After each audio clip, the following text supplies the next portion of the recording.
Welcome back to game number 2. I'm just setting up the overlay here. We're almost done, guys. We'll swap these players around. There we go. So as you'll see down here in the bottom left will always be the score. I forgot to turn off mouse scrolling.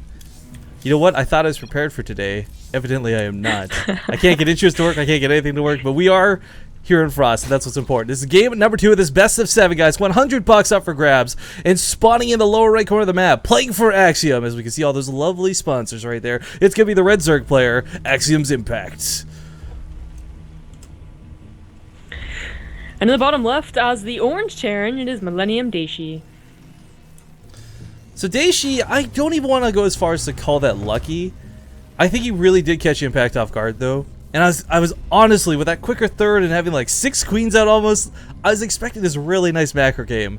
But what we saw was abrupt and quick, and let's be honest, guys, whether you're the best player in the world or the worst player in the world, mistakes do happen. Terran players leave depots down, queens are in the wrong spot. Hopefully, though, on Frost, Impact's going to feel a little more comfortable, a little bit more in his wheelhouse, so to speak, and we'll get to see a nice game versus him and Dayshi.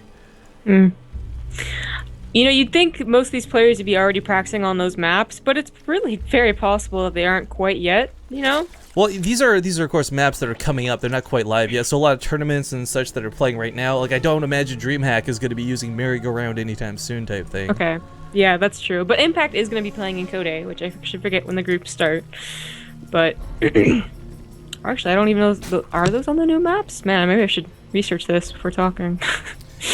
I just know that I'm excited to see new maps, period. And it's not even because of like Blink Stalkers or any of this other stuff. It's just nice to get changes.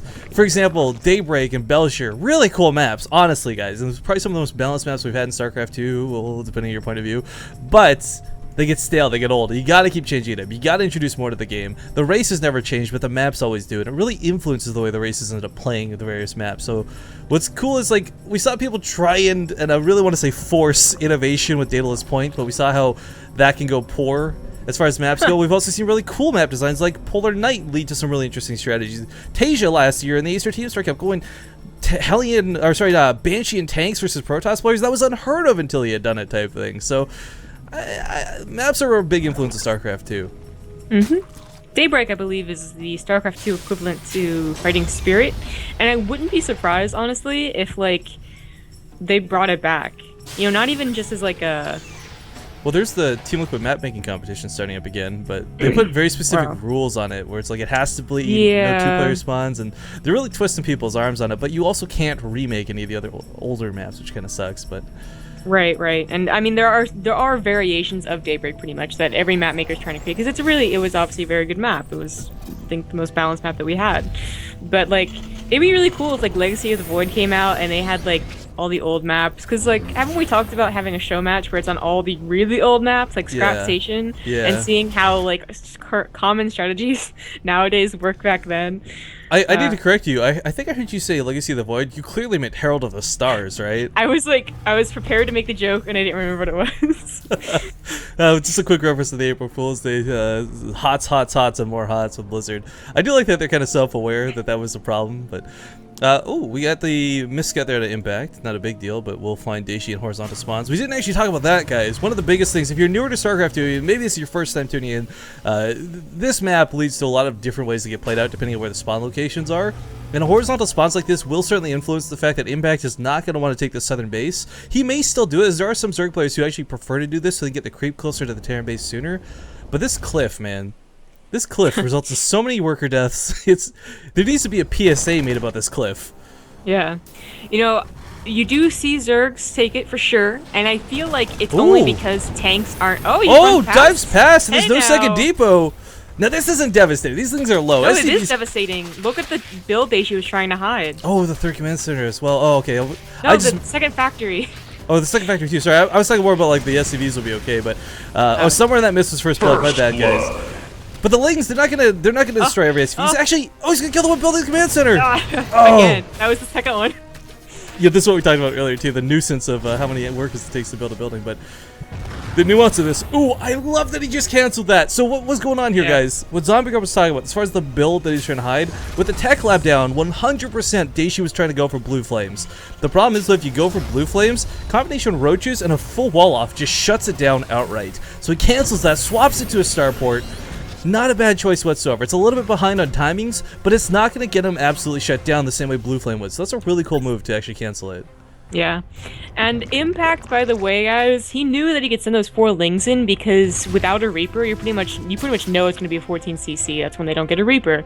And with a 14cc, rarely ever do you actually put that second supply depot down at the top ramp.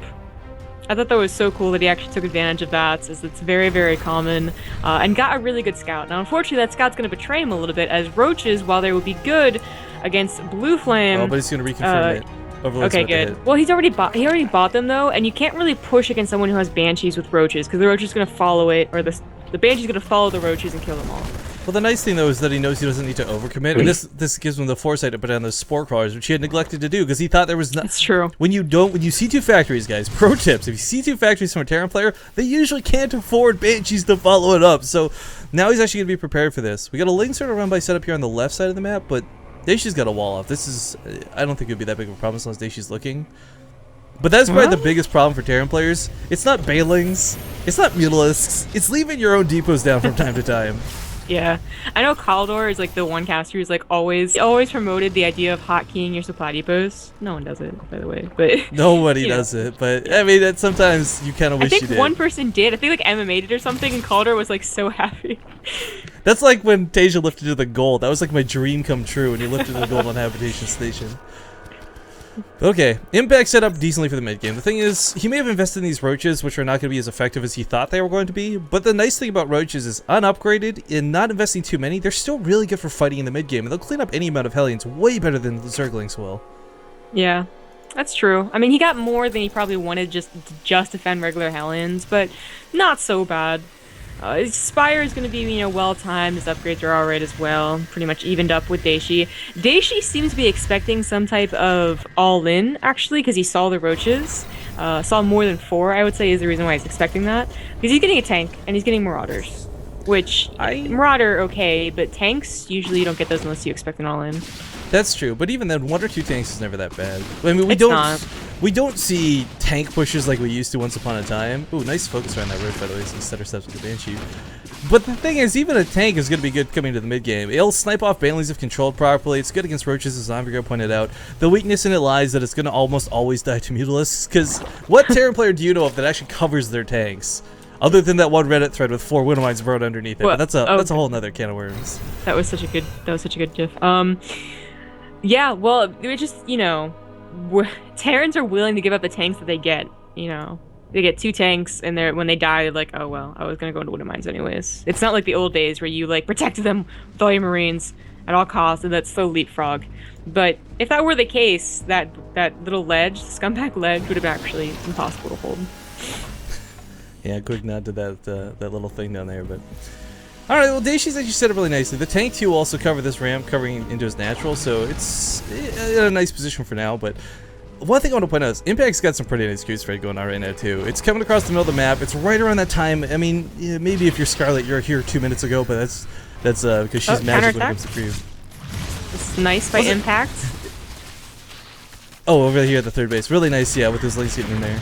The Marines are going to stand back and will defend against this, but middle of the map actually being chased out by these Lings right now. Roach is giving fall, and Banshee's got to be so careful. He did not invest in Cloak, guys. This was just one Banshee, so it's got to be so careful. The nice thing about keeping the Banshee alive, too, is it's going to help snipe off Banelings later. I mean, Banelings are, part of my pun, the bane of most Terran existences, as they're what wipes out your army over and over and over again, and Impact's actually setting up for a nice little run by here with these Banelings to walk into the mineral line.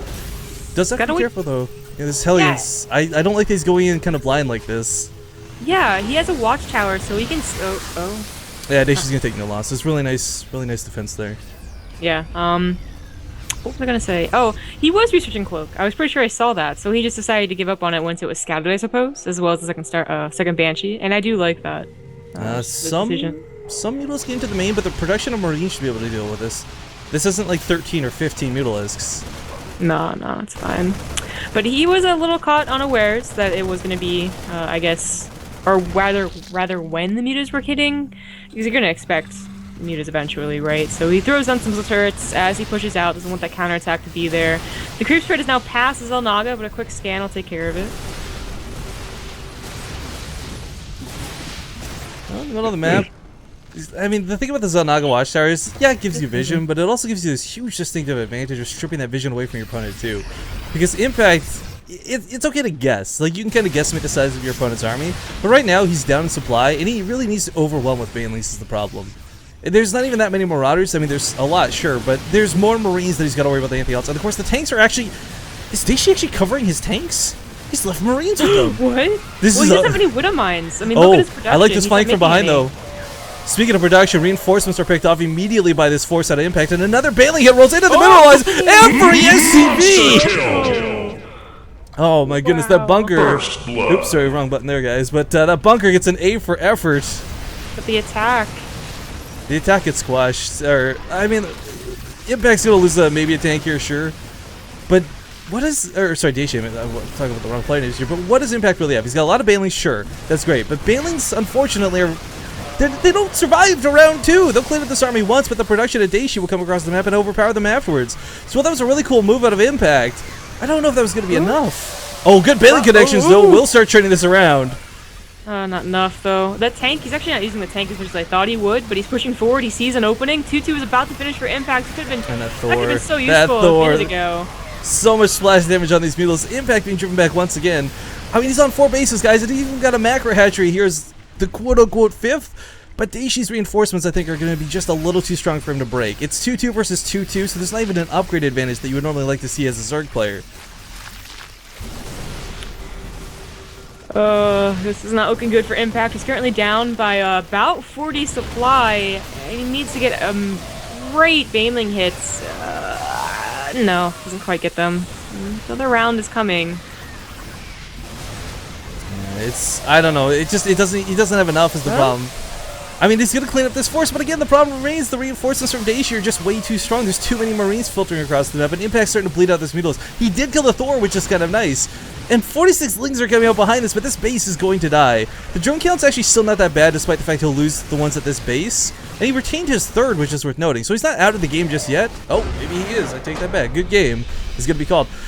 I was going to say, like, if you could just get enough Banelings masked up, but I didn't even look at that army supply. Wow. Before we leave the game, guys. Yikes. Yo, I just realized that I have the regular, like, Observer UI on. Well played, Zombie Grove. Well played. I don't even have the other one. Alright, well, Dayshi is known for his ZVT, guys. Possibly some of the best Europe has to offer, and he's showing it right now. He's currently up now 2-0. Impact, of course, still enjoys the advantage of map pick. He's going to go for Alter Zeme, so while we get this lobby set up, I do hope you guys will stick with us. We're going to hop to a commercial break, so don't go anywhere. We'll be back in a couple minutes after these advertisements with more Impact versus Dayshi.